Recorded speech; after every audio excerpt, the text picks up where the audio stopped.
a supplication to nature.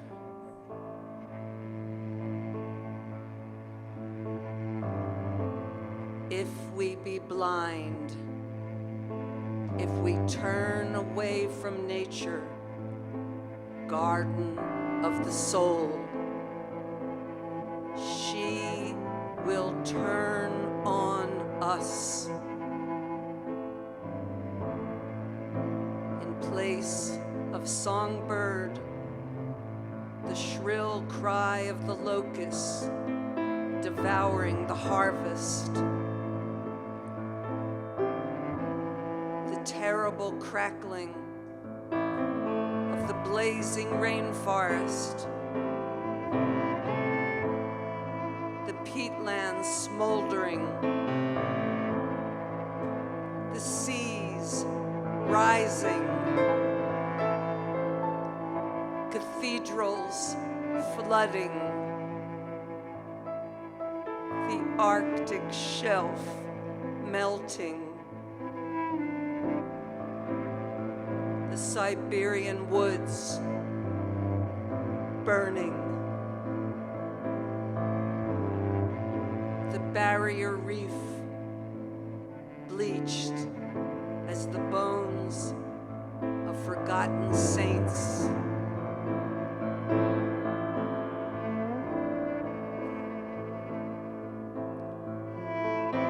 If we be blind, failing in our supplication to nature, species will die. The bee and the butterfly driven to extinction. All of nature, nothing more than an empty husk. The unholy ghost of an abandoned hive.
Hello everyone. Thank you so much for being here.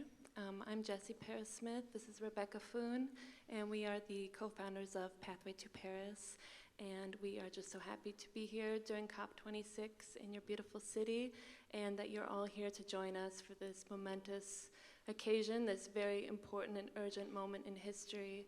We started Pathway to Paris 7 years ago as a way to bring musicians and poets, artists, filmmakers into the climate movement, to connect them directly with activists, scientists, politicians, and to join together to raise awareness, to get citizens activated, involved locally, and also to come up with innovative and real solutions together.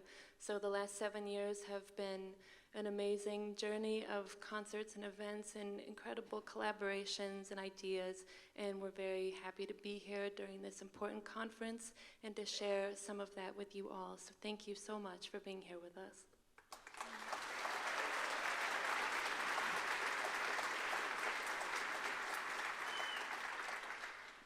The climate crisis calls for courage, compassion, and community. It calls for innovative and bold local, national, international solidarity. We are in, as we know, a state of emergency, facing the largest, most complicated societal issue civilization has ever faced. And we have a very short window to look at a fair share analysis of our carbon budgets and do everything we can in a collaborative way to work together to limit global temperature rise to 1.5 degrees. Collectively, we have the tools to shape our cities, countries, and world to move out of the era of fossil fuels into a renewable era. Tonight, on this opening evening of COP26 and World Cities Day, a critical and historical moment in climate action, we are coming together to listen and engage in different actions in support of this transition as hope dies last. In 2017, Jesse and I, in collaboration with Sustainability Solutions Group, launched the 1,000 Cities Initiative for Carbon Freedom, because we believe that if 1,000 cities can transition off of fossil fuels and move to 100% renewable energy as quickly as possible, using a fair share analysis of global carbon budgets, we can achieve the aims of the Paris Agreement of limiting global temperature rise to 1.5 degrees. And as part of this initiative, we have created a fair share carbon calculator for cities that models this transition for cities around the world. And you can find this in your program tonight at the end of the program. So we've been doing these concerts in parallel to COP for the last 7 years, and we have and will continue to mobilize the power of music and art to shine a light, a beam on climate change and its solutions. It is such an honor to be spending this time all together with you and these incredible artists and thinkers and leading and wonderful musicians so deeply committed to helping transform our world towards a renewable, equitable, and just path for us all and future generations. So a big thank you to all the artists and speakers for donating their time and talents. We would also like to acknowledge our supporters, Ben and Jerry's, along with Sustainability Solutions Group and Regular Music. This is our time to come together, deeply listen to all voices, be bold, be leaders, and reinvent our world with love and justice at the root of this transformation. Thank you so much.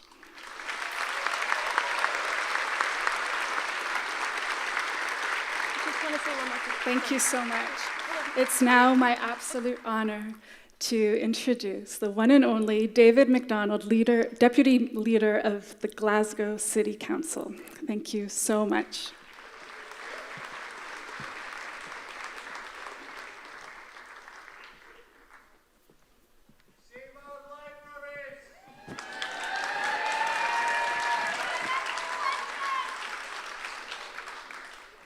We're working on it, and we're making it one of our priorities to do just that. I want to thank, first of all of the incredible artists who are taking part on this event this evening. The event that you're going to witness is full of magnificent music and culture, but crucially also packs a really important message, the kind of message that we want to ring out all across the city and all across the world over the next 2 weeks. As you all know here, who are locals and perhaps any visitors to Glasgow this evening, that Glasgow is a UNESCO city of music. In Glasgow, there is always a song in the air, and we want the song to ring out here this evening to form a chorus that the delegates at COP can hear and that they can take the kind of urgent action that our world needs.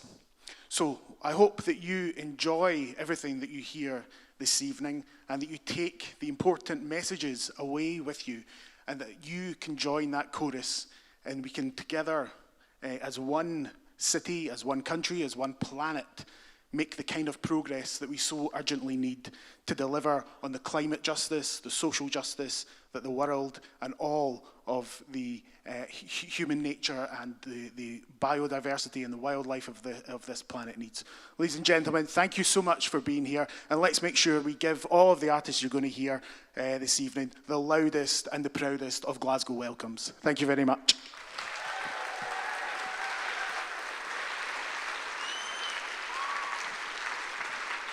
Thank you, Councillor, so much. And what a pleasure to be here tonight. My first job tonight is so much fun because I get to introduce to you someone that I think is one of the really great leaders that this fight has ever had. You know, there's lots and lots and lots of heads of state and things in town the next few days, and some of them are good, and some of them are not so good, and some of them are Australian, and you know.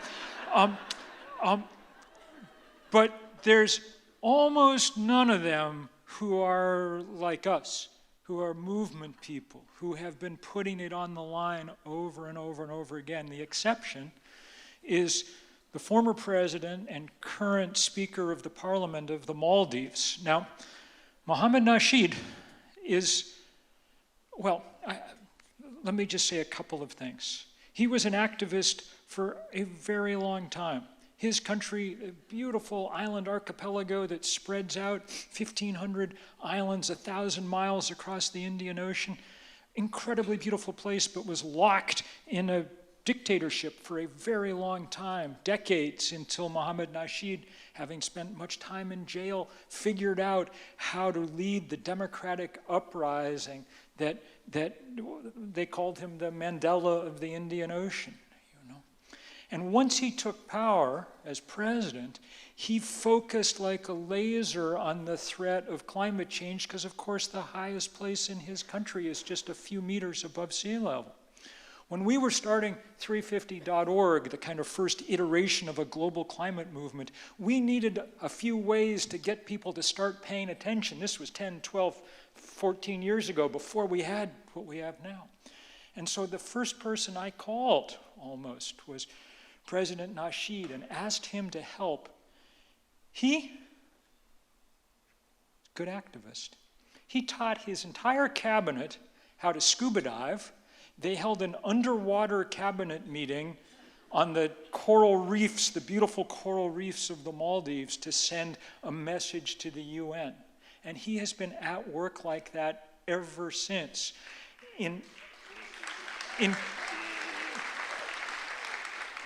In Copenhagen, he was the first world leader to arrive at that conference. And he set the tone, not for the conference, which was a failure, but for the activism that grew out of it, that is why we are where we are now. President Nasheed, you don't get to do this without making an enemy or two along the way.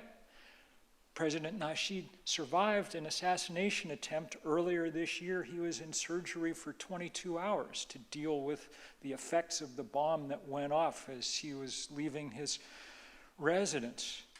The fact that he's made a full recovery is one of the greatest pieces of news that the climate movement could possibly have. What a pleasure to be able to bring you Mohammed Nasheed.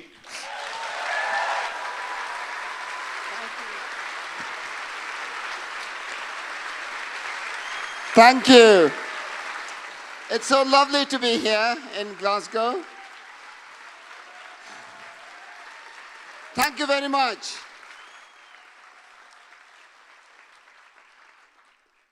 But I hope I don't look blown up. I stand before you as a representative of a nation that, if the next 2 weeks of COP26 are a failure, will soon be extinct. My country, the Maldives, comes to this meeting with hope, but also with some measure of despair. The clue is in the number. This is the 26th time that we are sitting. The last time I went to the COP in Poland, and I met a COP child. Negotiators got married to each other, and it's a beautiful child. The COP 26 annually, and the carbon in the atmosphere continues to rise each year, regardless of the COP. So I find myself thinking, what is the point? How long must we wait?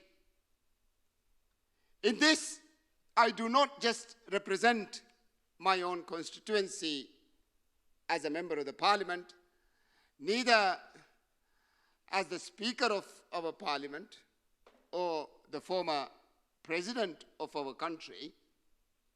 I also represent the Climate Vulnerable Forum, a group of 48 most climate vulnerable developing countries in the world. We include Bangladesh, the current chair, and the Philippines, Kenya, and many other small states like ours.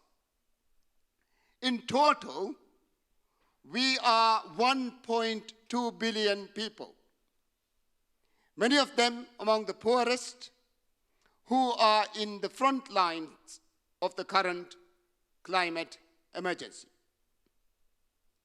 Our coastlines are becoming inundated and our houses washed away. Our crops are burnt by heat waves and our mouths are parched with drought. Our forests and coral reefs bleached and burned. So we come to COP26 to find out whether we still have a future. Can we stay in our nations and our homes, or must we move and migrate as climate refugees? Would we still be Maldivians without a Maldives? I feel this very personally. I have spent a lifetime fighting for my country to enjoy freedoms of democracy. Those who oppose have not given up. Indeed, some of them tried to kill me with a roadside bomb only a few months ago. They left me full of scars and shrapnel, but with more determination than ever, because I know my time on earth might be cut short. We are all here by the grace of God. We have no right to destroy His creation. So this is what is really in my mind when we discuss all the COP details, like NDCs, like financing, like loss and damage, Article 6, debt restructuring, and such like. This sounds like arcane issues, but they're not. The NDCs collectively still take us to a world of 2.7 degrees hotter. As things stand, we will smash through both Paris goals of 1.5 and even 2 degrees. My country will be gone, as will all the world's coral reefs and most of the rainforests. Croplands will be seared with unbearable heat waves, and a new hunger will be stalking the land. As the last ice in the Arctic Ocean vanishes, maybe a little as a decade and a half from now, the world's weather patterns will be thrown to chaos. We will cross tipping points with melting permafrost and the thawing ice caps. Is all this devastation really worth it so that we can continue to burn coal and fossil fuel for a few more years? We already know it need not be the way. Solar power is now most competitive across the world. We can look to clean energy, clean hydrogen, electricity transport, advanced fission. There are so many opportunities for countries that want to do well. In the CVF, the Climate Vulnerable Forum, We call this climate prosperity. It is about harvesting the growth and the opportunities that lie along the road to net zero.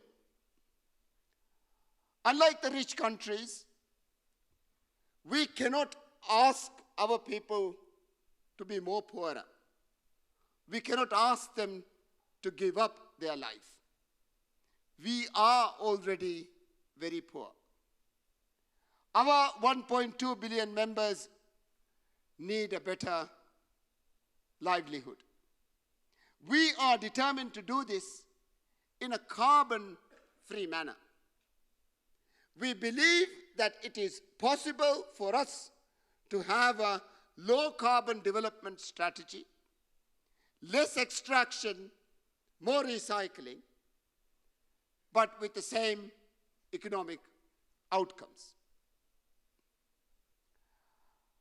But in this transformation, we need the assistance of those countries in the global north, but also China, who have already burnt through virtually the entire carbon budget for 1.5 degrees.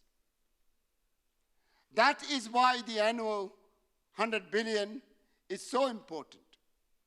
It is a recognition that countries that have become rich through burning fossil fuel have an obligation to assist in the clean development and adaptation needs of the poor. The alternative is simple. We insist that we too have the right to carbon-based economic development, and we die together. It is so silly to think that because the West has emitted carbon for the last 500 years and got richer and brought us to the brink, then other developing big emitting countries must have the right to push us off the cliff. We cannot die together. That is why COP26 is important, and why I hope you will join me and everyone else who is here to fight for global climate justice. We cannot wait another year. We will not live here with empty promises. That these things will be addressed in COP27, COP29, COP106. We have come all this way in a global pandemic.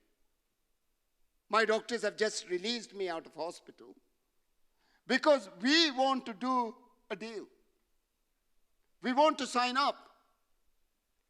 My country's president has already put on the table our offer to become net zero by 2030 if we can secure financial support from the rich countries. So actually Glasgow is our last chance. If we cannot have an understanding, a legally binding agreement where countries agree not to push global temperatures above 1.5 degrees. If we cannot do that, we will die as a community, as a nation. More than a quarter of the world's population will be challenged. 40 million islanders will vanish. We need to win. We need an agreement in Glasgow. Thank you.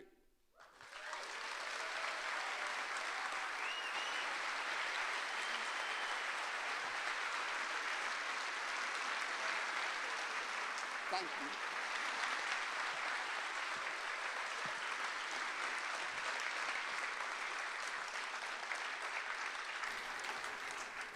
It's now my absolute honor to invite to the stage Tenzin, Choegyal, and Soundwalk Collective.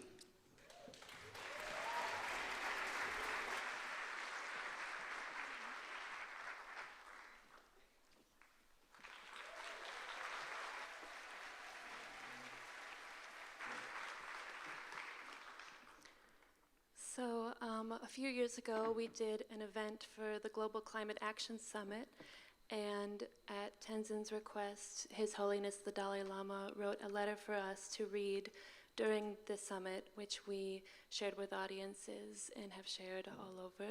And so we would like to share some of the words from his letter with you now.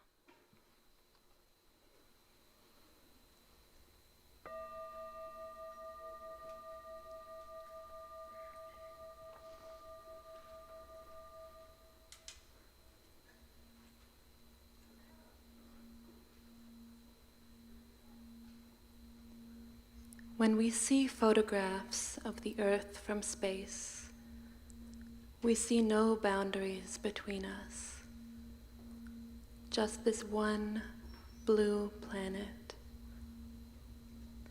a natural world that supports us all. Therefore, we have to see humanity as one family and the natural world as our home.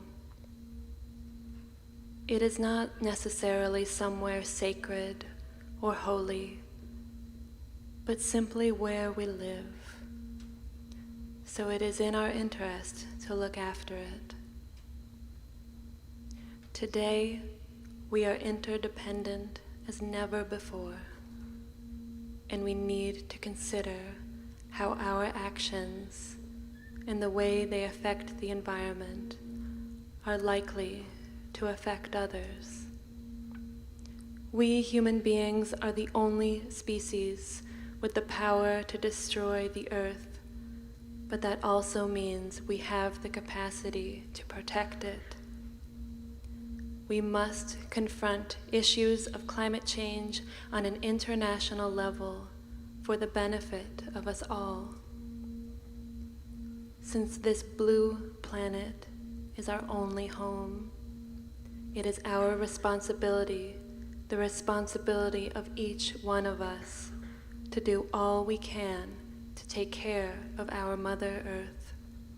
His Holiness the Dalai Lama.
Thank you very much to Soundwalk Collective and to Tenzin Choegyal.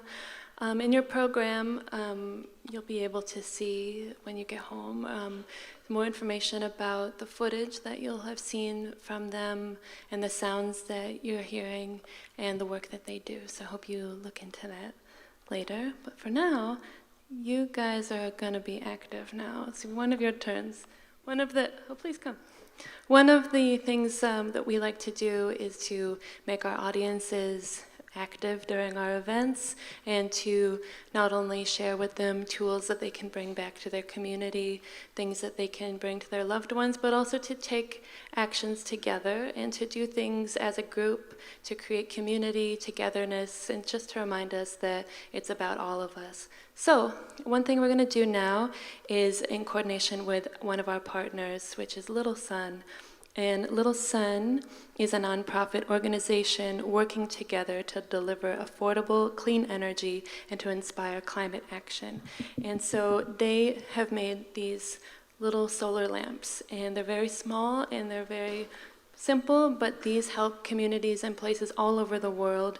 They deliver these solar lights to places that are affected by climate disasters or places that don't have access to city resources and to energy.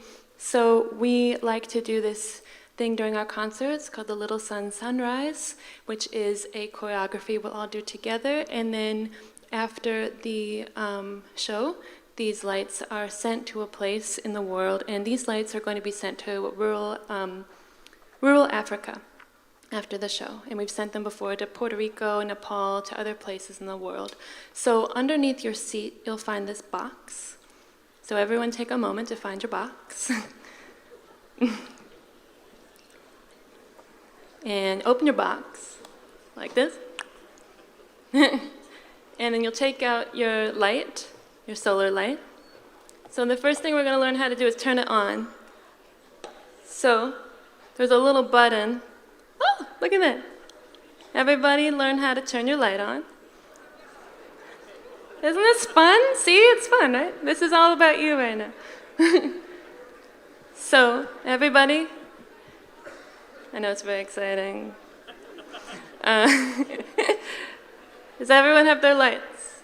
I know that not everyone is here. There's a lot of problems with the train stuff and people not being able to get here, but that's why it's really important if you are here, you do have your light, you participate.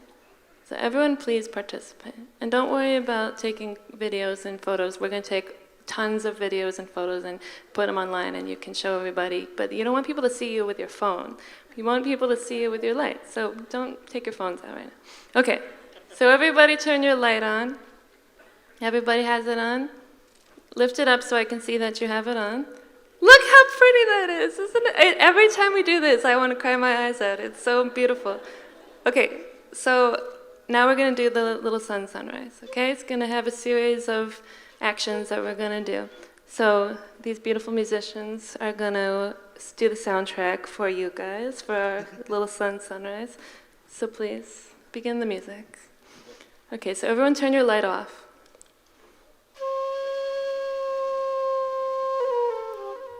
Everybody turn it up. Okay. That's great. Now let's see if one person can turn it on. Okay, let's try and do a little bit less. A little less. One. This will be like one star in the sky. Okay, we have 3. That's good. I think that's nice. Okay, now let's do a couple more over here. Okay, a couple more over there. It's nice, right? A couple up there. Oh, a couple there. That's nice. Okay. So now let's hold them down. Okay, sorry, I forgot that I was supposed to be doing this too. Okay, so now let's do really slowly. Let's have the sun just rise. And let's have a star. I don't know if stars rise. Let's have a flower, a shiny flower growing from the ground. Really slowly. Super slow. Everybody has to do this though. It's everybody. So hold your light down real low. Everybody turn your lights on. I'm so sorry. We didn't practice this. I'm trying my best. Okay. So hold your lights down low. Okay, now really slowly. Let's together rise them up. Isn't that nice? Super slow. Oh, that's so nice. Okay, so this is a beautiful, shiny flower. And now let's go this way in the breeze.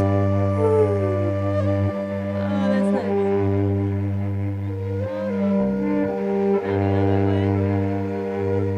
That's nice.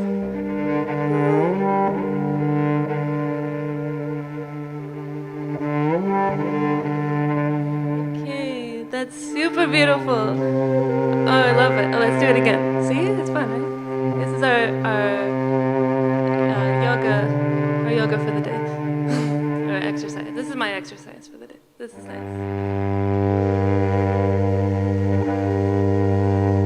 Okay, that's amazing. Okay, now let's bring them down. Okay, now let's do like a plant that is just sitting peacefully in the sky, and it's in the garden, but there's starting to be like a little bit of wind. So it's just starting to like be like, what's happening? Why is it windy? I was just minding my business. Okay. And now it's getting a little bit windier. Oh gosh, this is a terrible storm. And now a really big storm is coming. Oh my gosh. No, no, no, no, no, no, no. Woo! Woo! Okay, but now it's stopping. Okay, then the sun's coming out. Everything's fine. Okay, all right. Now let's do, everybody just in your mind, imagine somebody in the audience who you want to shine your light on. Oh my God, I'm going to cry. That's so nice. Okay, so look around and just pick some stranger, even if you can't see them, and turn your light and send your light to that person and know that somebody in the audience is sending their light to you.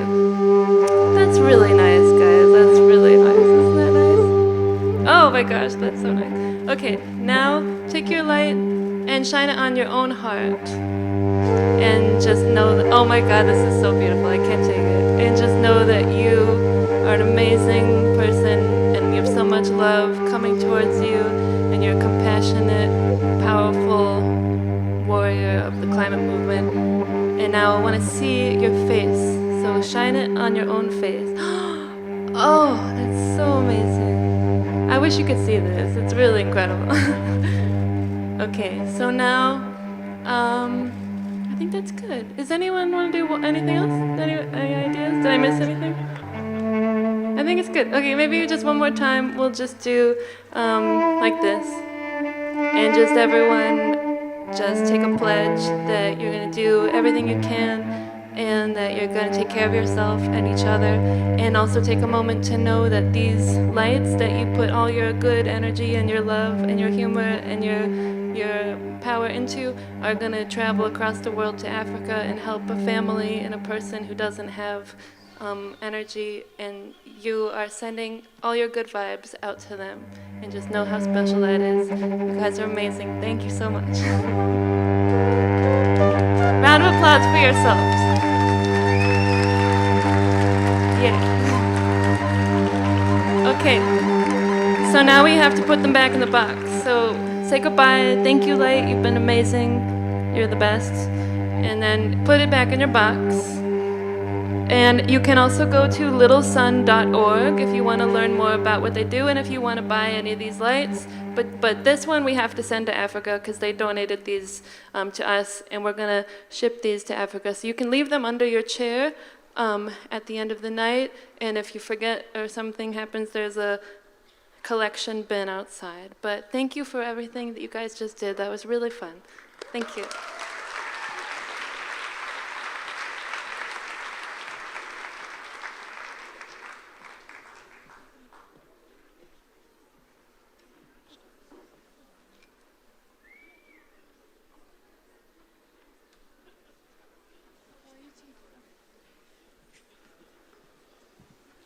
Sorry, I'm back. Okay, so our next speaker, oh, actually, I didn't mean to do this. You're gonna have to be active twice in a row. You're about to do another thing with our dear friend. So Bill McKibben is, how can you even talk about Bill McKibben? He is the writer of so many important books. He has written articles and given talks all around the world. I think he is one of maybe the most important leader of the climate movement, and has brought it to the awareness of so many countless people. And this one man, the change that he's made in the world, you can't even measure it, because the ripple effect of all of the people that he's brought awareness to and brought action to. He's one of the founders of 350.org, which is the leading climate movement of the world, I think. And this man has just done more than I can ever imagine to be able to do. And he doesn't like he's very modest also, but he's incredible. And we love him, and he's a dear friend, and he's always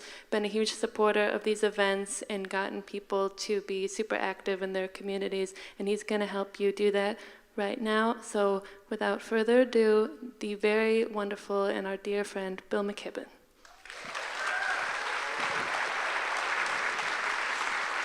All right. Thank you, Jesse, so much. Look, you've already figured out that this is not your normal evening out. You're being made to work, and now you're going to work harder yet. Maybe we could start to bring up the lights a little bit so that people can see what they're doing here. In your program, there's a piece of paper and a writing implement. And maybe you could get those out. Just to lights up enough that people can, because we're going to need to do a little writing here. Now, it's possible that what we're going to ask you to do won't be necessary, because it's possible that COP26 will solve all our problems, and in 2 weeks everything will be okay. But I got to say, it may just be my pessimistic nature, but I think it's probable that we're going to be continuing this fight on into the future. Okay, and one of the things. We're all working incredibly hard over the next couple of weeks to get the governments of the world to do the right thing. But going forward, we've got to keep reminding ourselves that the governments of the world are not the only powers in the world, that there is an extraordinary power that attaches to money, that it controls way too much of our lives and our politics and everything else. And so even as we're pulling that lever marked politics, we got to pull the one marked finance too.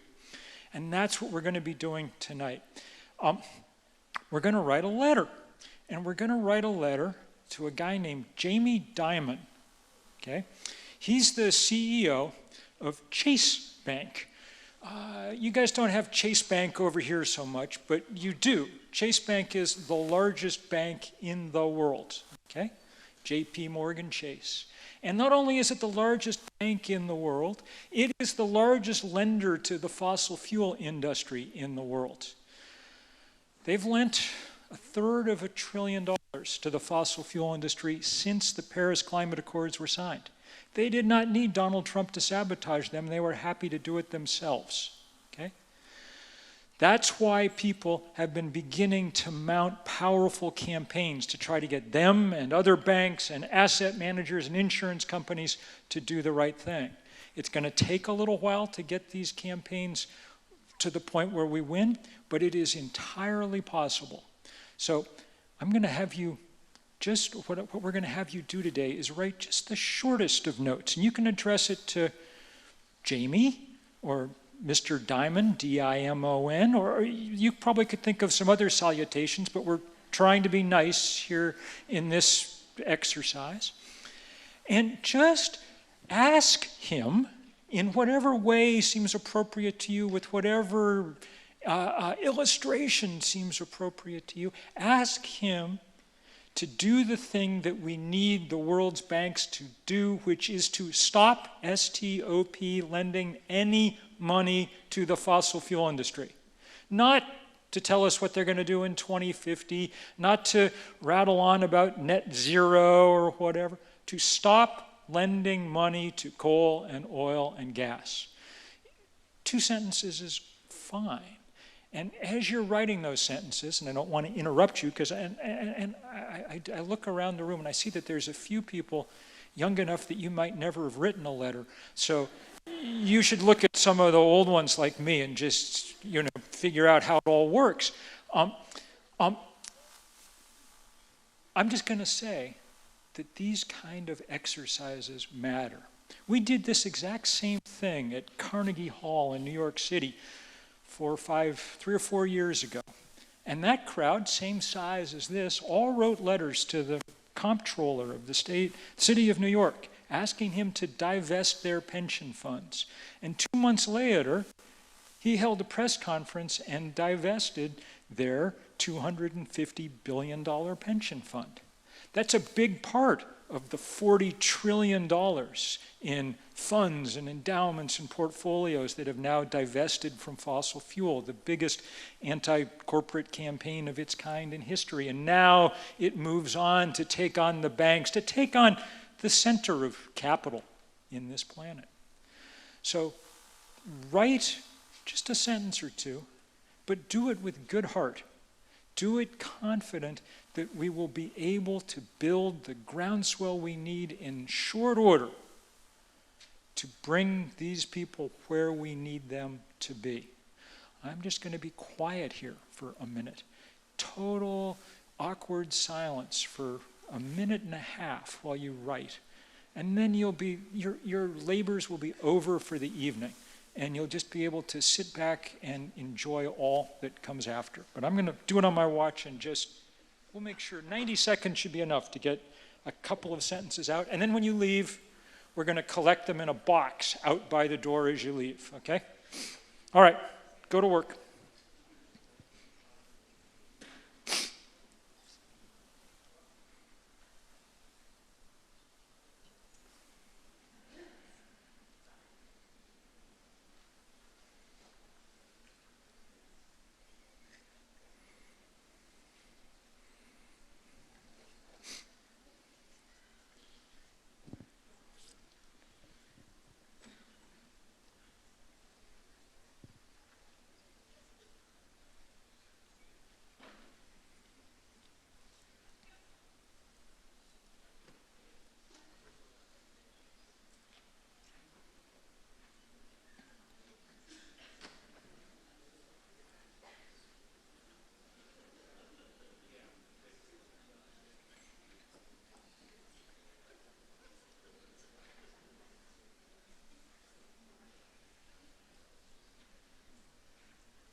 All right, you guys, I could feel the literary inspiration just coming off of you.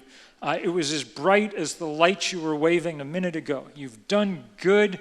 Your labors, as I say, are at an end. And now we bring back on Soundwalk Collective, and with them, the absolutely inimitable Patti Smith.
Began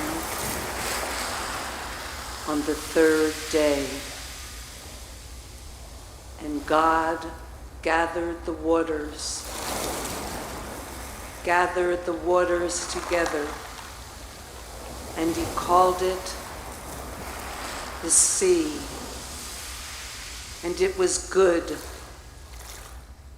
And in the days to come that reach a millennium of breath, the sea was filled with life, and the waves were as such to lull one to sleep.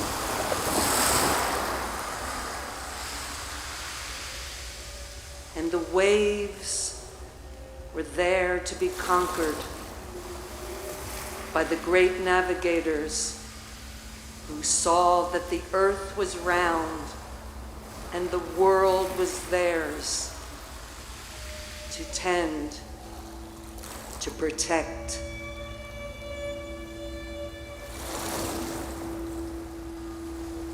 It began with the progression of mankind, began with the discovery of light and energy and all of the things that could be gleaned from oil, the black gold beneath the waters. It began with an explosion, live dynamite thrown into the water to test vibrations in the search for oil. It began with a lust for this black gold. It began with moments of horror spread across the seas. But at first, it was still calculable. These explosions of dynamite causing intermittent chaos beneath the waters, it was still manageable, still somewhat negotiable.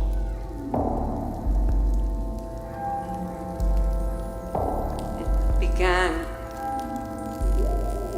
with small but troubling disruptions between the species, their radar, their music. It began and it ended with a gun, a seismic air gun, forming highly pressurized air. This was safe for man, they said, and yet, beneath their ships, down into the depths, it was causing unspeakable horror, indescribable chaos. These seismic guns produced deafening explosions, the loudest sounds ever produced by mankind. And man saw that this was good for man. And it created a global system of air guns so that every curved corner of the sea was permeated by a sound that humankind cannot even imagine. It began with a sound. It was a sound not equivalent to clouds, but to the mushrooming cloud of the atomic bomb.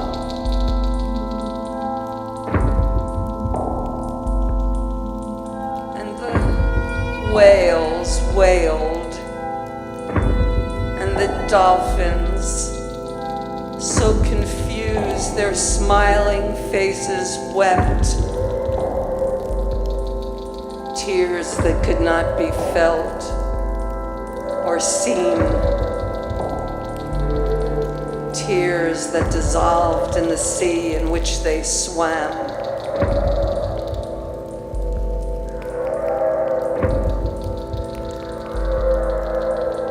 For the whales, it began with children, not unlike our own, holding shells up to their ears to hear the sea. It began with innocence and music, torn apart by need and greed for the same oil that spills upon the surface, killing life and the birds and the fish of the sea. It began with the whale moving through time, moving through the waters in search of his family.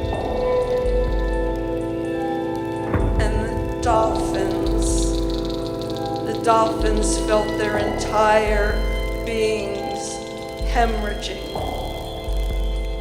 and they could no longer find one another.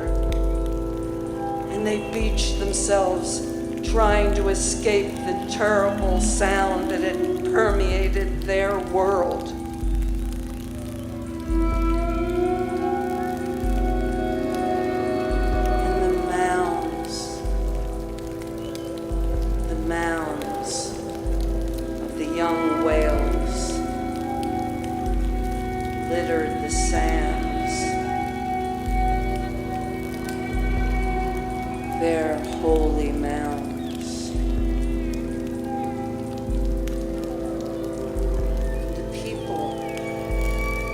Saw as far as the eye could see the mounds of the young whales forming the most sorrowful mountain terrain, mounds, unholy mounds.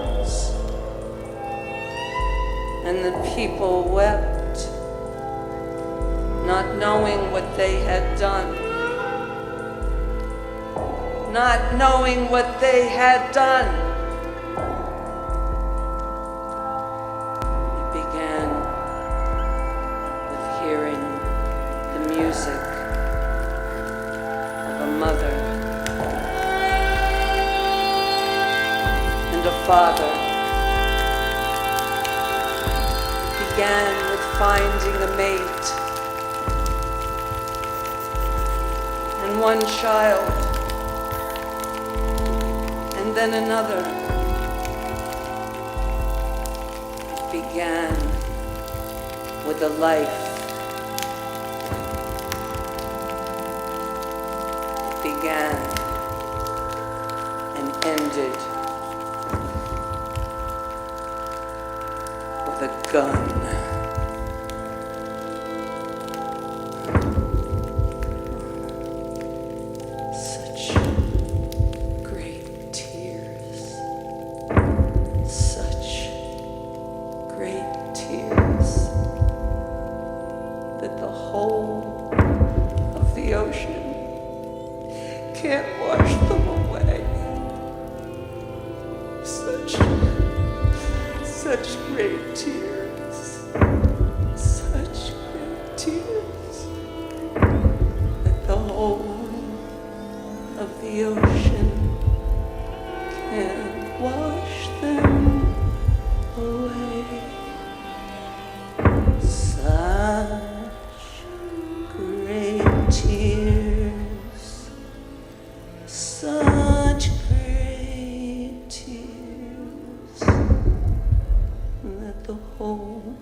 Thank you very much to Somewhat Collective.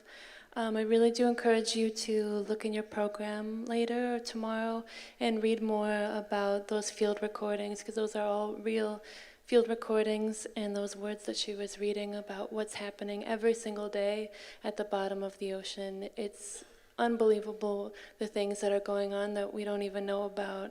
And I learned about the seismic air gun and this drilling for petrol that affects the migration of marine life through Somewhat Collective and through this project that they're doing with my mom.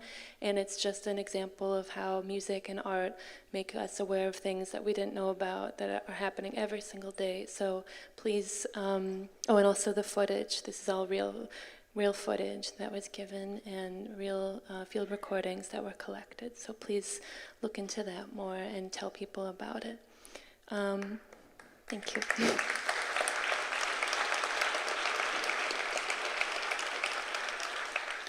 So now it is my honor to introduce flower producer and COP CSO and Youth Advisory Council member, Mary Kinyua from Kenya.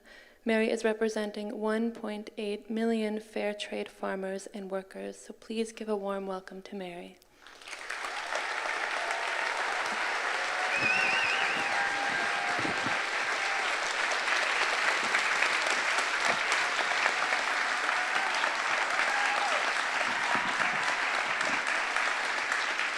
Thank you. Wow. All right. Sorry, you can excuse me if my voice is shaky. I've never been in such a big audience. And thank you.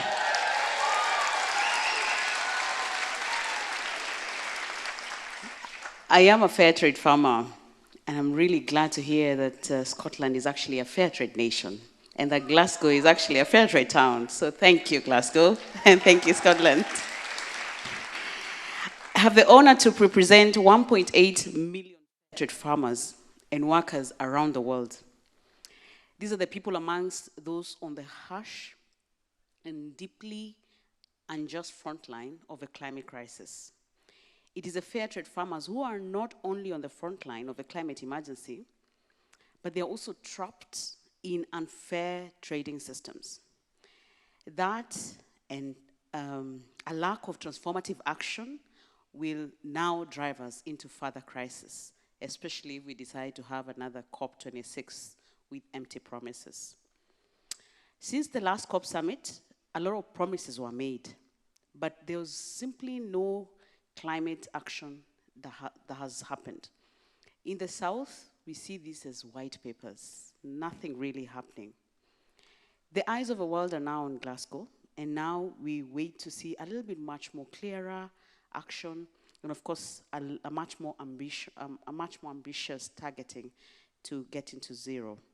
As a matter of justice and a matter of science, action and on climate change and on the climate crisis cannot be delayed any longer. It's much more urgent now than it was yesterday. We, of course, take a lot of hope from bold actions such as those of the youth activists, the musicians we see here, from the school strikers, the youth farmers across fair trade, and a lot of networks around the world, as I've witnessed today here. We also take hope from our own producers and the actions they're already taking to fight back. When I was younger, and I was explaining this to my Glasgow friends, my grandmother knew exactly when it was going to rain, and she would immediately prepare to harvest. Today, my grandmother doesn't wait for the rain anymore. She just hopes that the crop will actually grow. So we are really feeling the climate crisis.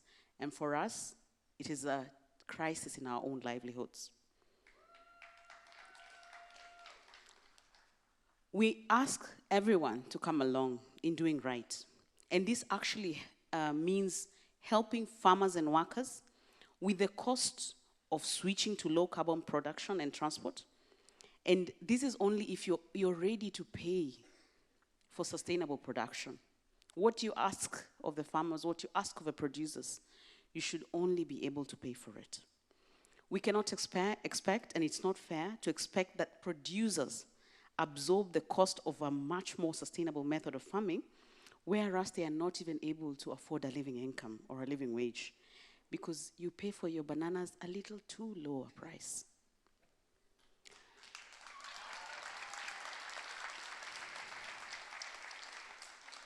There shall not be any solving of a climate crisis if we do not give climate justice. There will be no climate justice without trade justice. It's over a decade now since the wealthy and high-polluting nations pledged the 100 billion per year of climate finance to support those who need it most. And that was also agreed in Paris. It's past time that this pledge should be actually delivered to make sure that actually it reaches the people who need it most. And that is why I'm gladly in Glasgow. I've had to travel about 16 hours from Nairobi. I don't know why you're so far from me. But I am here to represent the other farmers and other fair trade farmers and workers across the movement, asking for the politicians and all of you to be fair with their climate promise. The 1.8 million fair trade farmers and workers are calling for those in power to be fair with the climate promise, to stand with the farmers and workers we rely on, to support the call for change. On your booklets on page 23, there is a QR code, or a QR code, I'm told it is, that you can actually sign a petition in support of 1.8 million farmers. Let us use this moment in COP26 to amplify the voices of those who for too long haven't had a seat around the table, to build this beautiful movement of change and not to stop until all the promises are delivered. Can I count on you? Thank you.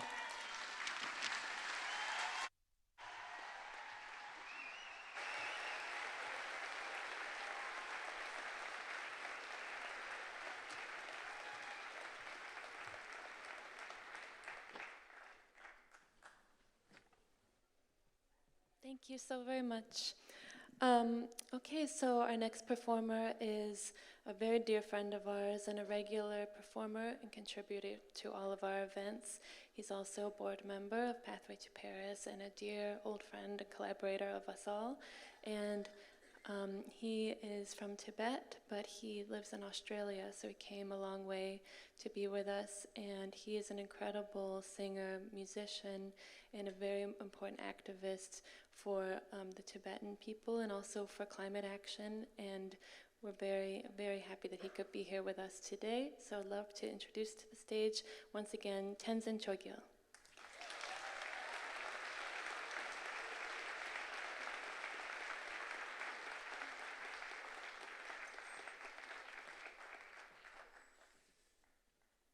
Good day and Tashidele to everyone. We're going to do a song called Snow Line. And the snow line for Tibetans represents fearlessness. And so the song is about moving forward without any fear. And the snow line is a mythical animal that resides on the Tibetan national flag.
We want to do a little activity before we go into the next song. As you all know, most of you like to call Tibet as the roof of the world, isn't it? But did you know that the roof has been leaking for the last 70 years? And His Holiness the Dalai Lama has been living in exile for last 70 years. Can we have lights in the, should we bring the lights on? And I want to shout out for the Tibetans who were here.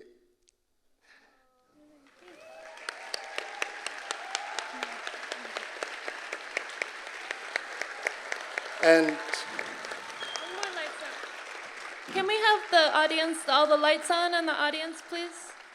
Thank you so much. Even more. We want to see everybody. Okay.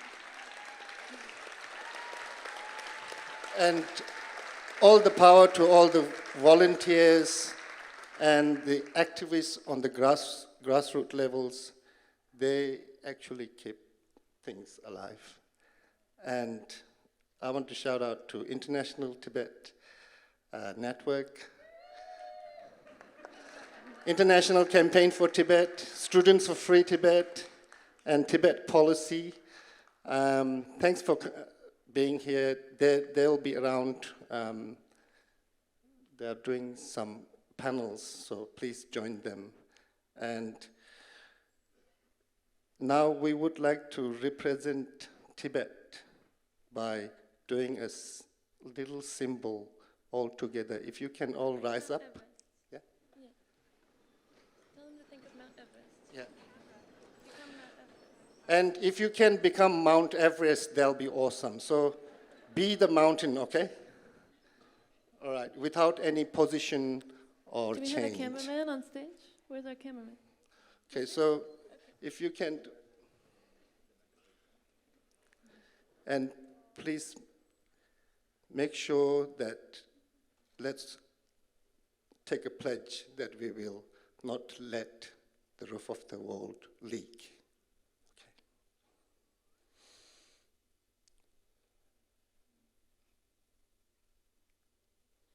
Okay. Thank you.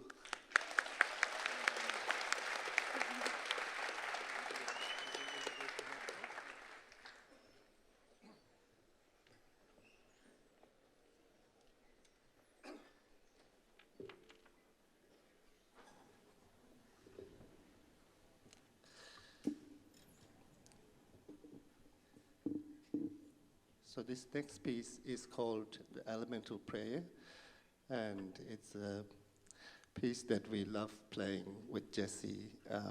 We have played it at many occasions, and it's also on Songs from the Pardo, the album that we released 2 years ago.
the element of space not rise up as an enemy. May you see the realm of the blue Buddha.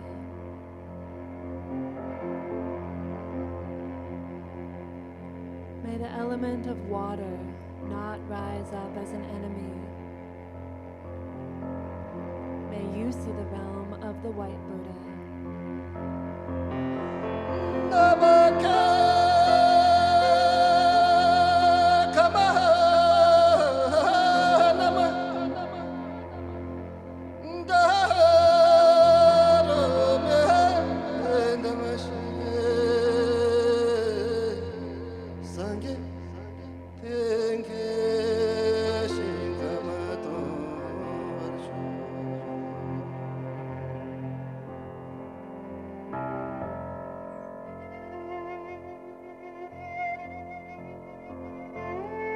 May the element of earth not rise up as an enemy. May you see the realm of the yellow Buddha.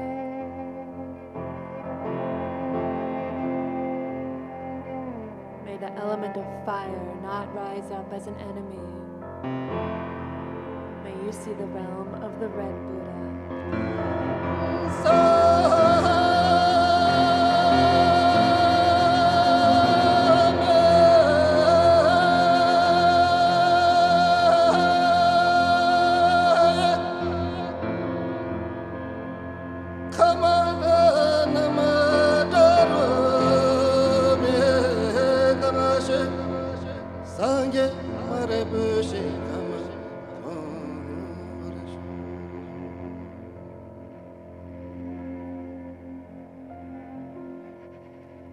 May the element of air not rise up as an enemy. May you see the realm of the green Buddha.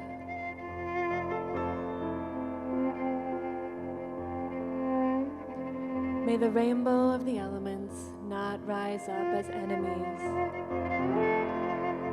And may you see the realm of all the Buddhas.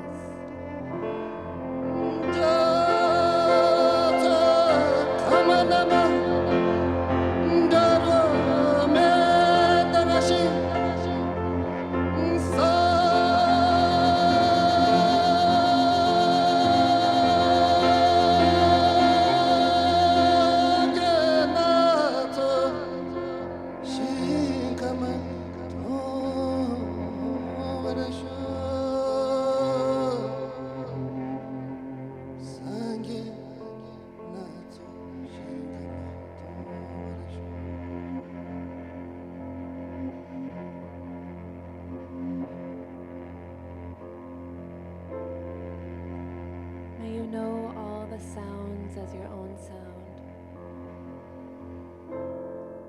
May you know all the lights as your own light. May you know all the rays as your own ray.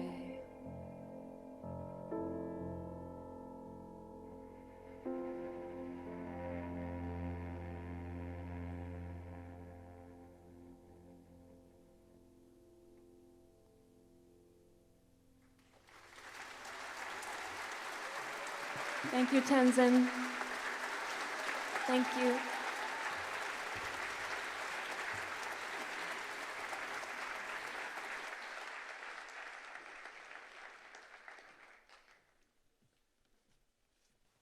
So one of the pleasures that is this movable feast of Pathway to Paris year after year is when new people and new voices and new faces emerge.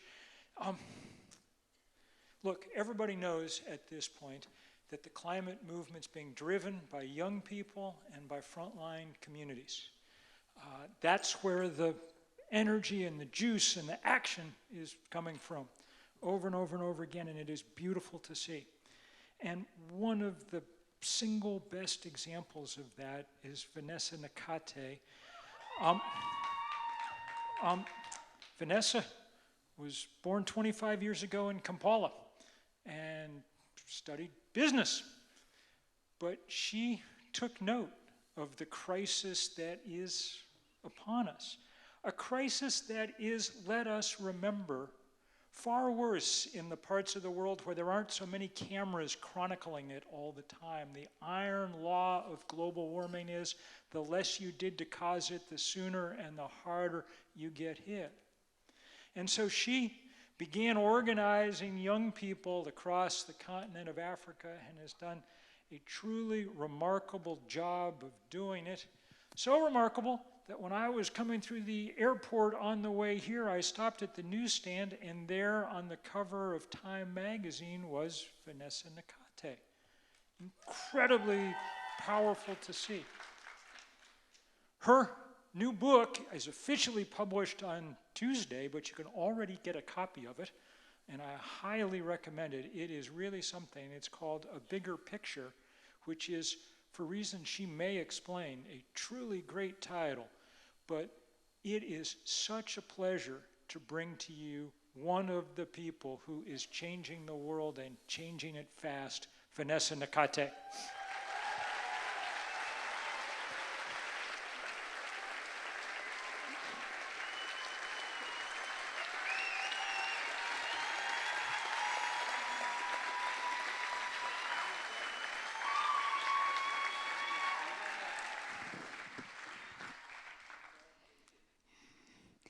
Hi, I hope you're all doing well and you're having a lovely evening. When I think about the climate crisis, it's a place where we have to hope when there seems to be no hope, and there are there's a certain kind of music that I listen to keep me hoping, even when parts of my country are on the front lines of the climate crisis. And I'd like to share one of those songs with you. I promise you I'm not good on the mic, but I just want to share it with you. And it's in my language, Luganda. And it goes like, Okwagala kwo kumpitilideko ngakulunji ngakunjinyo okwakuleta kunsikuluno okutufirira Ukwagala kwa kumpitirideko ngakulunji ngakunjinyo ukwakuleta kunsikuluno okutufirira. So I just wanted to share that with you.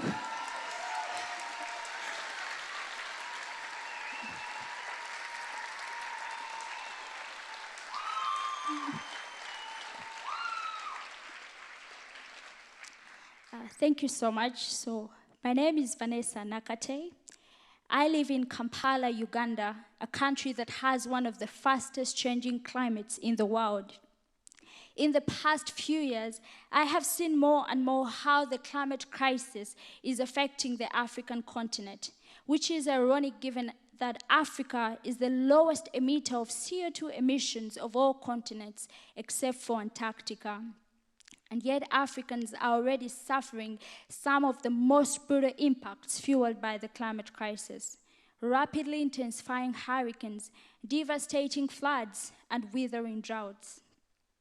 Many Africans are losing their lives, while countless more have lost their livelihoods. A recent World Bank report warned that we could see up to 86 million people displaced in sub-Saharan Africa alone due to rising sea levels, desertification, declining fresh water, and food scarcity. Over the past few months, there have been deadly heat waves and wildfires in Algeria and devastating flooding in countries like Uganda and Nigeria. Right now, more than 2 million Kenyans face starvation due to a drought in half the country. There's something I've learned through the gospel of Jesus Christ, through his word, and it is wickedness in a nation can affect the climate, the weather, and even the animals. The land can mourn, herbs can wither, and animals can die because of the state of the hearts of the people in a place. But how long shall the land mourn, and the herbs of every field wither, for the wickedness of them that dwell therein? We are all here by the grace of God, and the leaders have no right to destroy this beautiful creation. The leaders have no right to destroy our right to clean air, our right to clean water, our right to food. The leaders have no right to destroy our rights to live. This is why we won't stay silent. It's so good to be here with you this evening and to be here in Glasgow with climate activists from all over the world. I want to say one thing to the leaders who will be gathering here tomorrow. We cannot eat coal, we cannot drink oil, and we cannot breathe so-called natural gas. And one more thing for all of us to remember. No matter how discouraging things may feel at times, let us always be strengthened in our spirits with love, power, and grace. As Patti Smith says, the people have the power, and the people united can never be defeated. Thank you.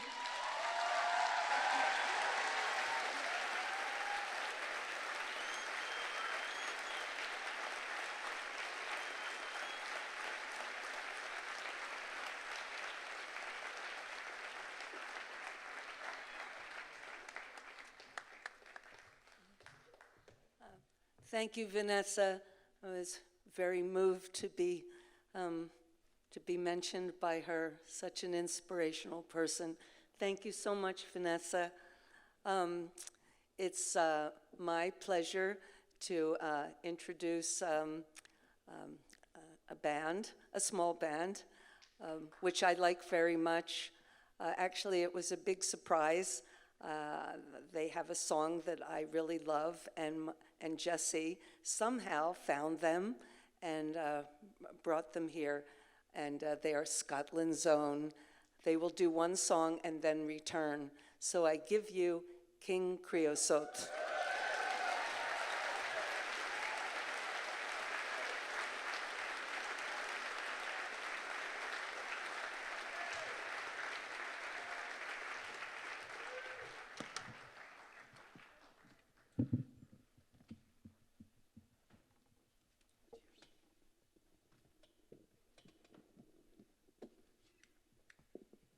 Hello. I have with me tonight Mr. Des Lawson on keyboards. And I have Tony on electric bass.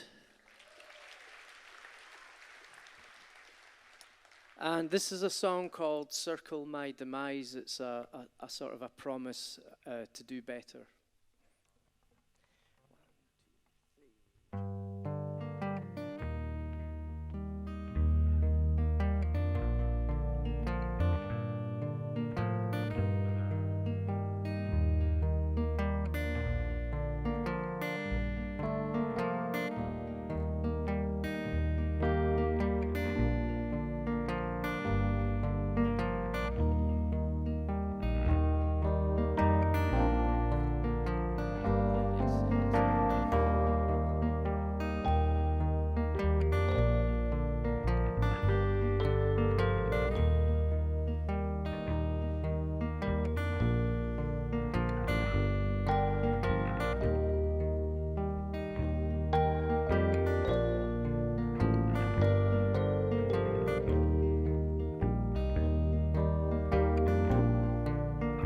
Throw me the rope, demand of me and more. I promise to be pure as the driven snow. birds I viewed the crows, so many feet below, circling my shadow, circling my demise. Something's got to go. Please let it not be me, oh Lord, that falls the 7 leaves onto the valley floor. I'll be as good as gold, diamond-studded morals, jewel-encrusted mori, gemstones at my core. I'll surrender.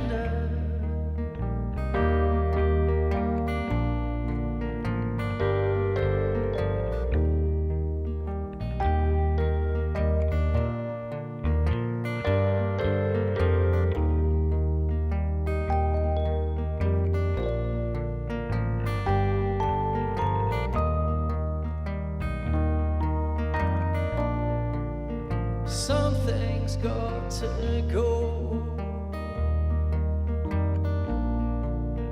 Please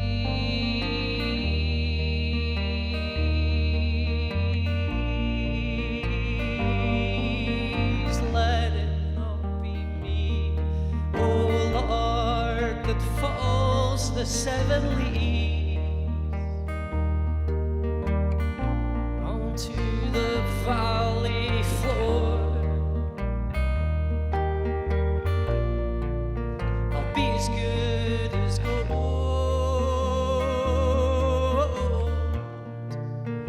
diamond-studded morals, jewel-encrusted mori, gemstones at my core.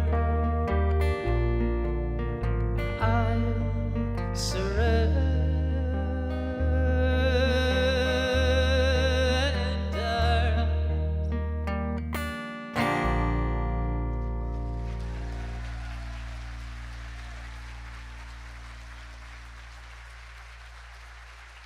Thank you.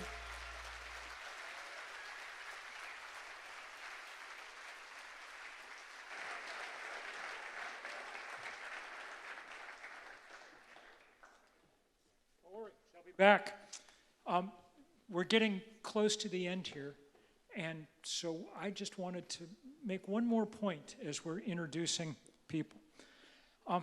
We talked before about how young people were driving the climate movement, and that is the absolute truth.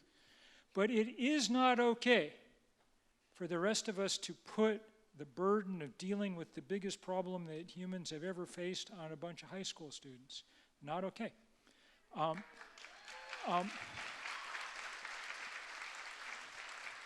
Especially since they didn't cause it. So, you know, we're beginning to do a lot. We've started this new group, Third Act, that's trying to organize people over the age of 60 because so much of the political and economic power, fairly or unfairly, has ended up in our hands. And because we're completely capable of doing extraordinary things. These generations, in their first act, saw some of the most profound, either participated in or bore witness to some of the most profound cultural and political and social change that our species has ever seen. The anti-war movement and the women's movement and the civil rights movement and on and on and on. And if Taken as a whole, perhaps the second act was a little more devoted to consumerism than citizenship. That doesn't mean that we don't emerge with immense amounts of skills and resources, and maybe some children and grandchildren, to provide a huge incentive for doing things and doing things right now.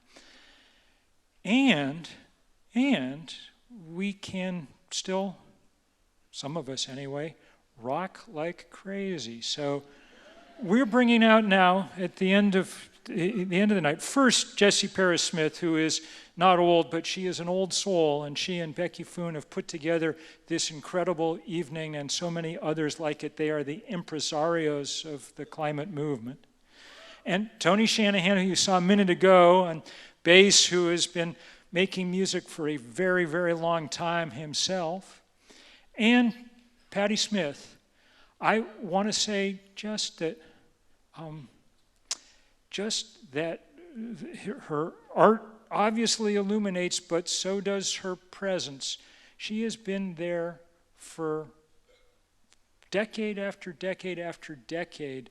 Whenever questions of justice were in the air, she was there to help in the biggest, most vital and powerful ways. And so it is with the climate movement, and so it is an extraordinary pleasure to bring them out now as we get towards the end of this remarkable evening. Thank you.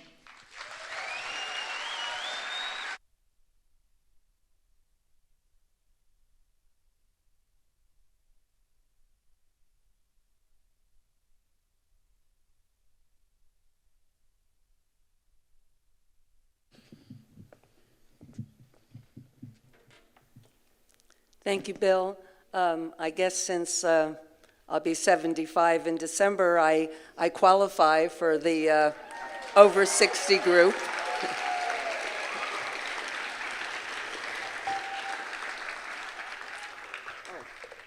Oh, sorry. Thank you. Okay, thanks. So, like to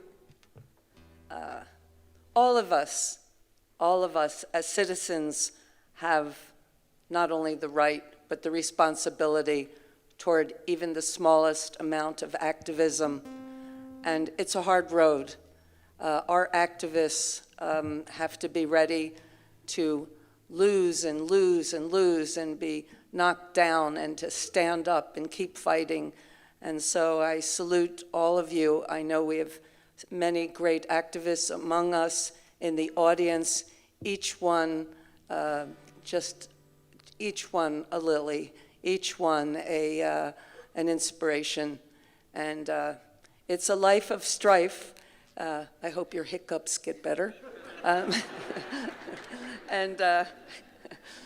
So I salute you all, salute everyone here. We are all activists, and the time is now.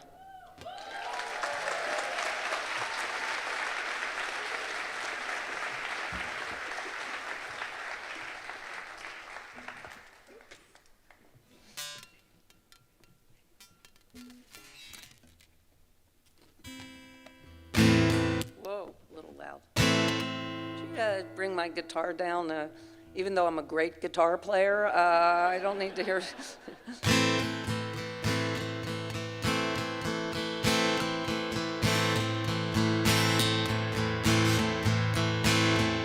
In my Blakeian year, I was so disposed toward a mission yet unclear, advancing pole by pole, marching breathed into my ears, obey the simple code.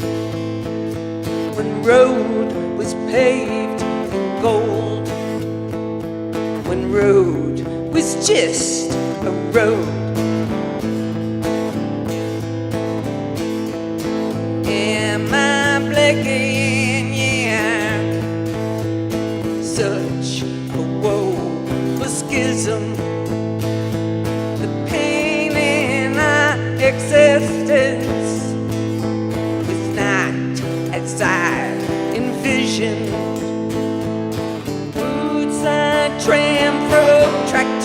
trap, worn down to the soul. The road was paved in gold, when road was just a road.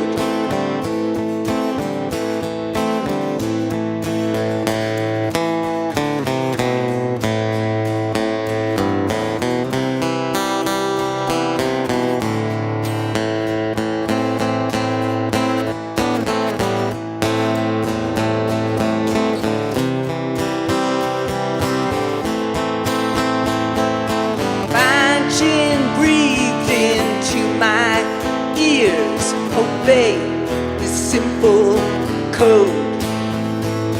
When road was paved in gold, when road was just a road. Am I blinking? Yeah. Temptation, get a hiss. Just a shallow spear, robed in cowardice. Brace yourself for bitter flack, for a life defined, a labyrinth of riches never shall unwind. Tears that bind the pilgrim sack are stitched into the Blakey and back. So throw up your stupid cloak, embrace all that you fear, 'cause joy will conquer all despair in my Blakey year. So throw out your stupid cloak, embrace all that you fear, 'cause joy will conquer all despair in my Blakey year, in my Blakey year.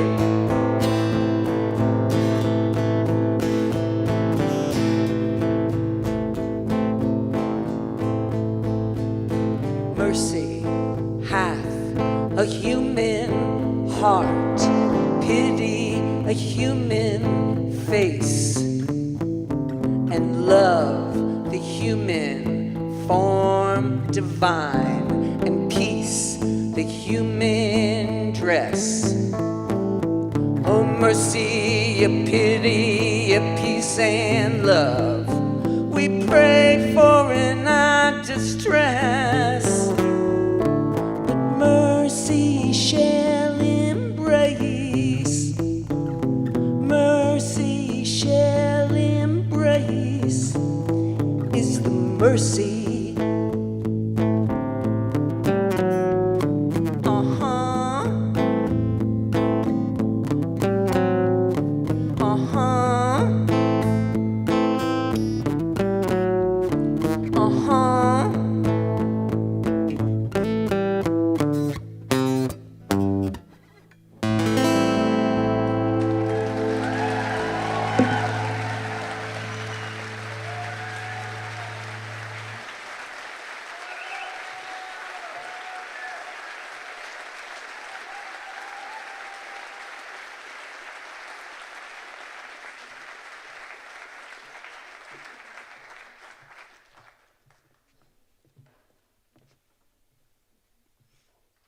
My daughter.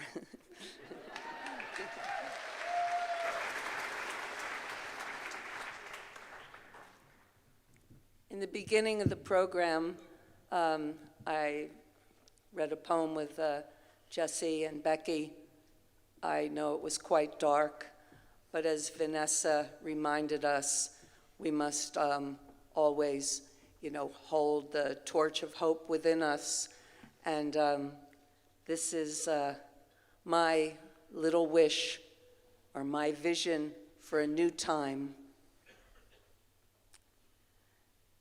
and the world fell into a state of unprecedented calm. The farmer, beguiled by the common majesty before him, dropped his sickle. The fields were golden, without shadow, and the reigning sky was of an uncommon brightness, unblemished by cloud. The wheat was plentiful, and the hive ran with the honey rivaling the gold of the field. And the children of the world ceased their play and stood in baffled silence as a host of luminous balloons, wider than great ships, hovered and dipped as if in a greeting, then ascended into the blue. The lame ran, and the blind spun in a new radiance. Streams shivered and shone as if poured from crystal's infinite center. The sun drew from raging floods, relieving the saturated earth. Rain satiated a drier earth. The desert flourished, and rivers teemed with life. And bowls of bread and fish and fruit materialized in the lands and the hands of the hungry. The grieving were comforted, and the sick rose refreshed. The healing worm had risen from the clay of creation, and the tongue of every living thing brought forth a new understanding. Laughter rang, bells of silver chimed, and all bowed their heads before nature, giving thanks. And a host of rainbows circled the earth like the rings of Saturn, and all dipped their fingers into its formlessness and saw that it was good.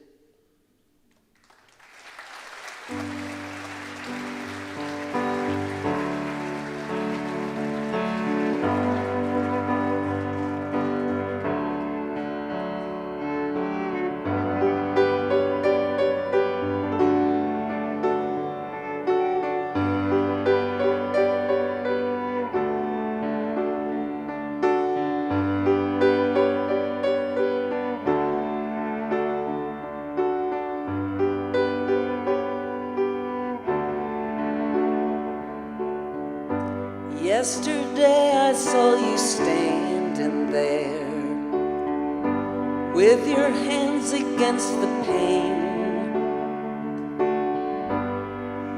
looking out the window at the rain. And I wanted to tell all your tears were not in vain,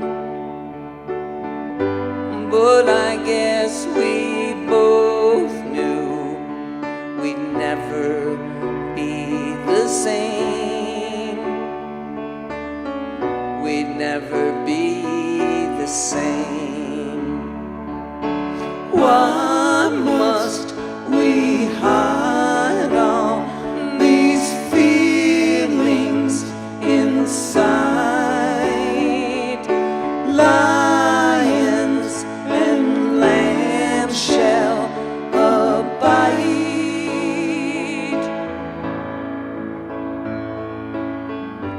One day this will be strong enough, and we'll build it back again. Build the peaceable kingdom back again. Build it back again.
build a peaceable kingdom back again. Maybe one day we'll be strong enough, we can build it back again, build a peaceable kingdom, build it back again, build the peaceable kingdom, build it back again.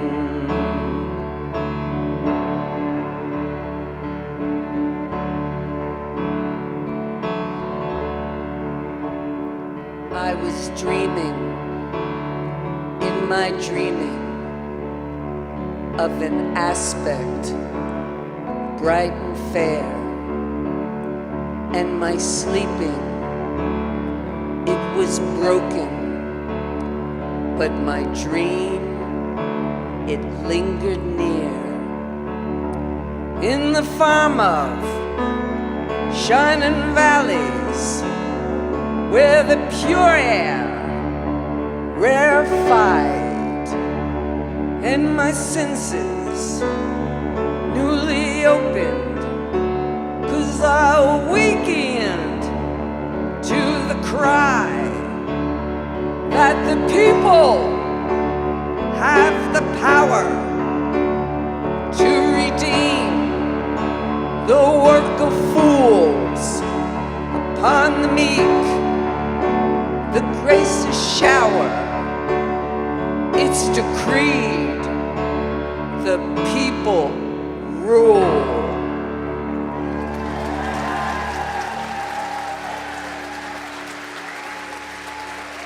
Jesse, Becky, Tony.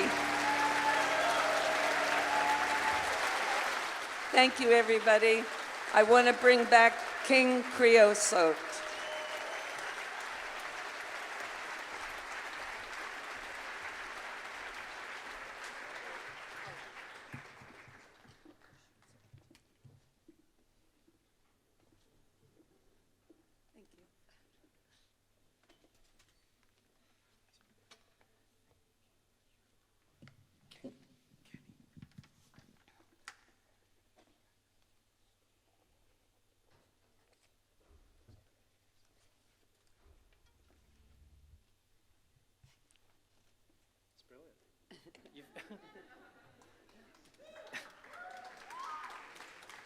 What do you have? So Patti Smith has brought the lyrics of my song, and I've brought the lyrics of her. And thus we are equal.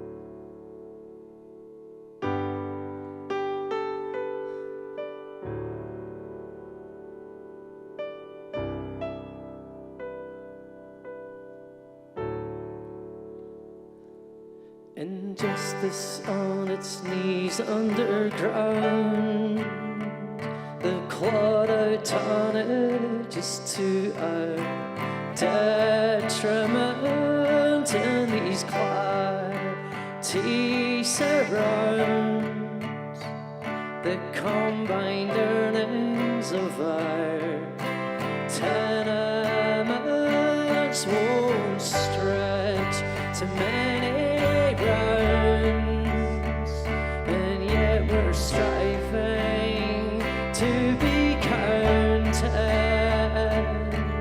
We'll fight for what is right, and we'll strike for what is rightfully ours. And I want better for my boy to bury my father in dry. Come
Danny, King Creosote. You got to ride.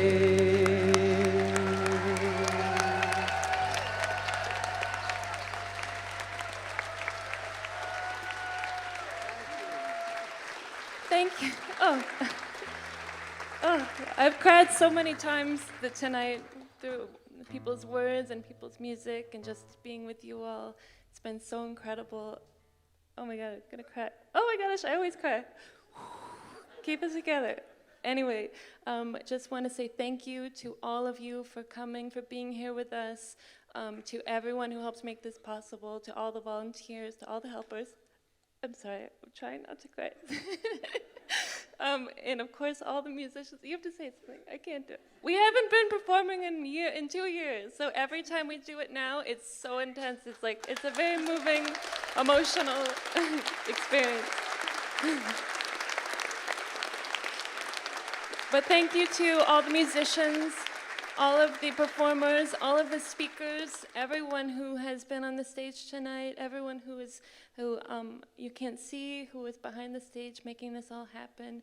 Thank you to all of our partners, to Little Sun Foundation, and to our sponsor, Ben & Jerry's, who really did so much to make this happen, and to Regular Music, and everyone who you see on the stage is here because we all share the collective vision that we believe that change can happen, and we all share the same urgent concern. And you all have your programs tonight, and in your programs you have a lot of action tools. So I hope that you will go in your program when you get home. You'll sign our 1,000 Cities petition. You'll look at the Fair Trade petition. You will tell people about what you learned from Soundwalk Collective and read more about that, and you will just take all the actions you can, tell people about Little Sun Foundation, and know that you were part of sending light to Africa, and just keep doing whatever you can. Every single person in this room has a role to play in all of our platforms and resources and communities. We all have to take control and take responsibility and do what we can. So every single one of us has to leave here doing more than we did yesterday. So thank you all so much.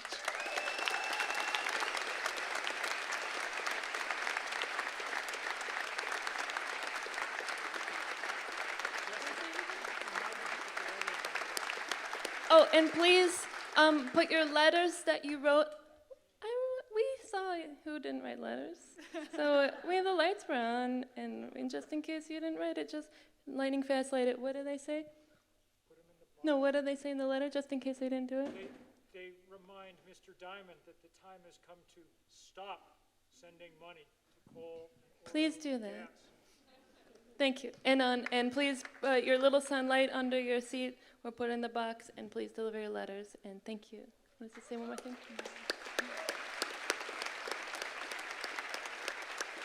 So much love to all of you, all sentient beings in our beautiful world.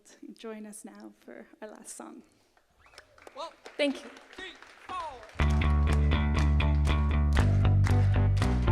So I just wanted to say that Fred Sonic Smith and I wrote this song. I recorded it when I was pregnant with Jessie. So she was kicking even before she was born, waiting to live these words.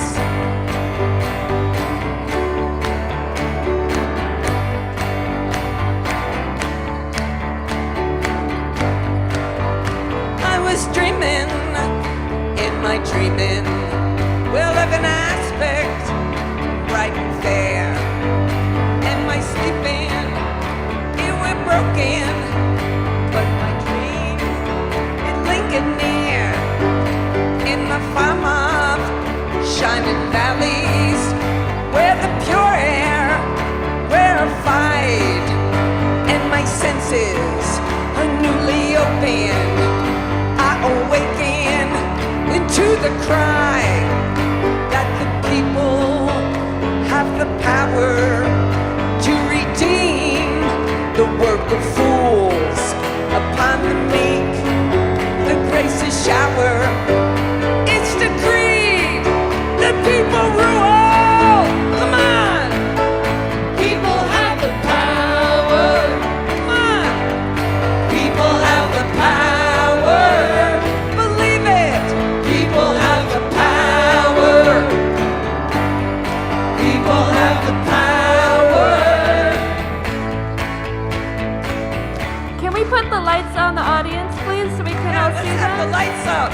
lights up. Put the lights on. Vengeful aspects became suspect and bended low as if to feed. And the armies ceased advancing because the people had their ear. And the shepherds and the soldiers, where they lay beneath the stars, exchanging visions, ran arms to waste in the dust, in the form of shining valleys, where the pure air rarefied, and my senses and newly opened awakened to the cry. Come on, people have the power. People have the power. People have the power. People have the power. Whoa.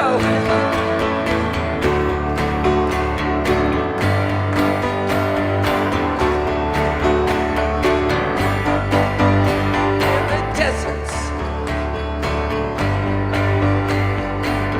Can we break it down? Where there were deserts, I saw fountains, and like cream, the waters rise, and we strolled there together, when none to laugh or criticize. Well, and the leopard and the lamb lay together, are truly bound. Well, I was hoping, in my hoping, to recall what I'd found. I was dreaming, in my dreaming, God knows, a purer view, as I surrender into my sleeping. I commit my dream to you. Come on. People have the power to dream. People have the power to vote. People have the power to strike. People have the power to love. The power of the dream to rule. People have the power from fools. People it's the creed. The people rule. People have the power. The people rule. Listen, I believe everything we dream. People have the power to pass through our union. People have the power. We turn the world. People have the power. The earth's revolution. People have the power. People have the power. The people have the power. The people have the power. Don't forget it. Use your voice. The power. People have the power. People have the power. Pathway to Paris.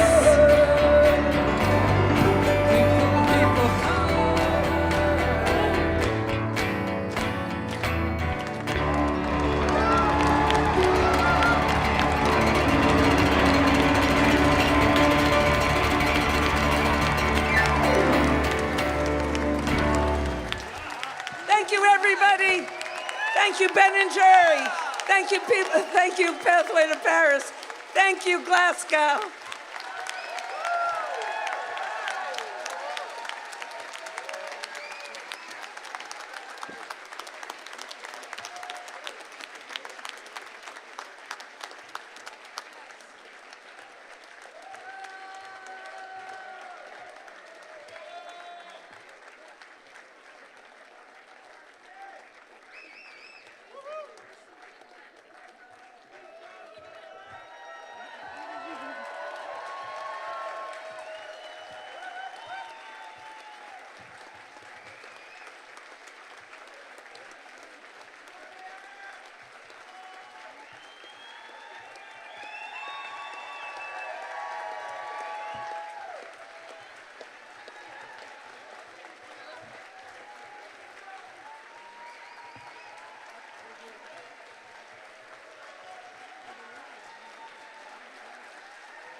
Climate change is the most critical issue of our time. We are in the fossil fuel era and we're transitioning into a renewable era, and the question is, can we do it fast enough? If we can't, then it'll be pretty devastating.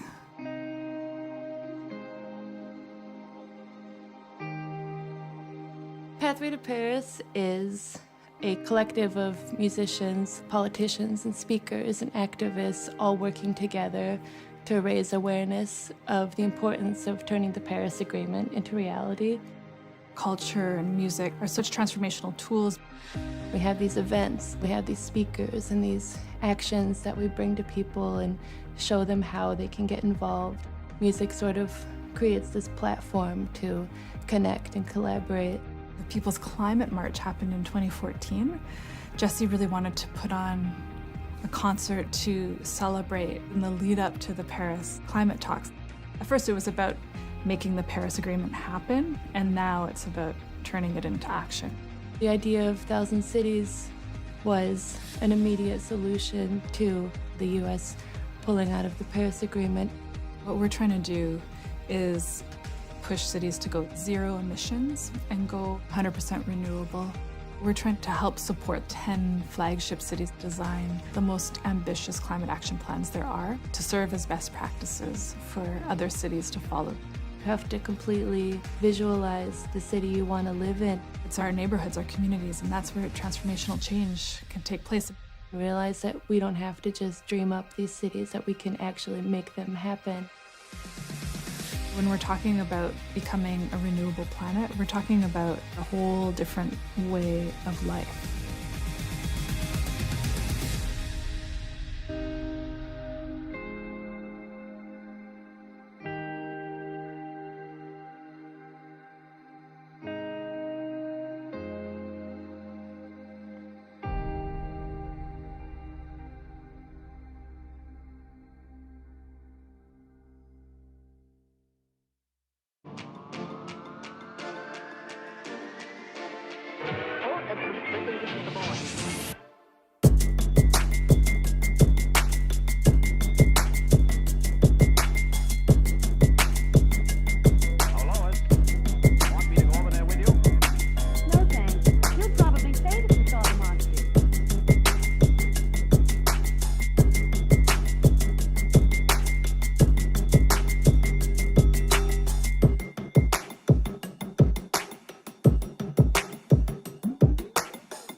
Global warming, that is quite serious. We should pay more attention. Time never stands still.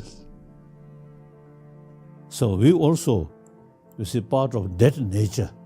Past, important, but already past. So we can learn. Otherwise, we have no ability to change past. But future still in our hand.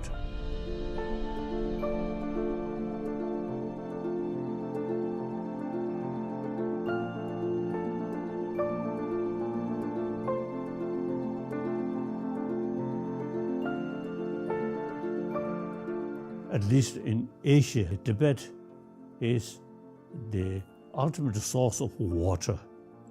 All major rivers from Pakistan, Sindh River, then India, of course, the Ganges River, and Brahmaputra, and China, Yellow River, and Vietnam, this area, Mekong River. You should pay more attention. Preservation of Tibetan ecology. This is not only interest for 6-7 million Tibetan, but whole sort of people in this area.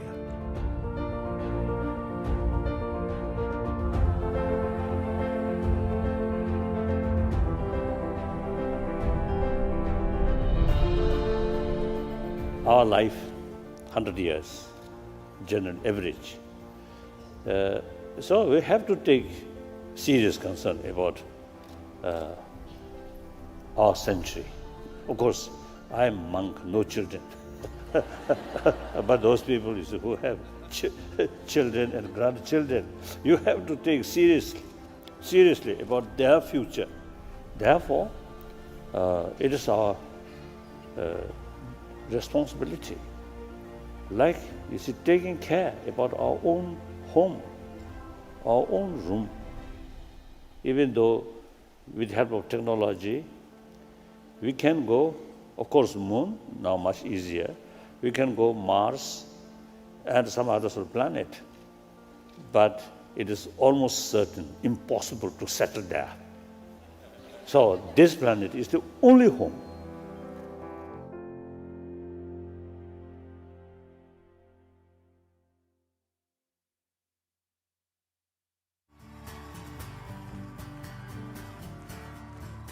This is our time to envision a world no longer dependent on fossil fuels. The 1,000 Cities Initiative is our global solution to turn the Paris Agreement into reality. Imagine a world where all our power came from renewable energy. Tous ensemble, nous pouvons transformer l'accord de Paris en action. The idea is if 1,000 cities transition off of fossil fuels and go 100% renewable by 2040, then we can create a sustainable world for us all. Let's work together to move out of the era of fossil fuels. Together we can make Paris real. Let's turn the Paris Agreement into reality. To move into a new era of renewable energy and create a sustainable planet for our children and future generations. We don't need to imagine it, we can do it. We need to get rid of fossil fuels everywhere.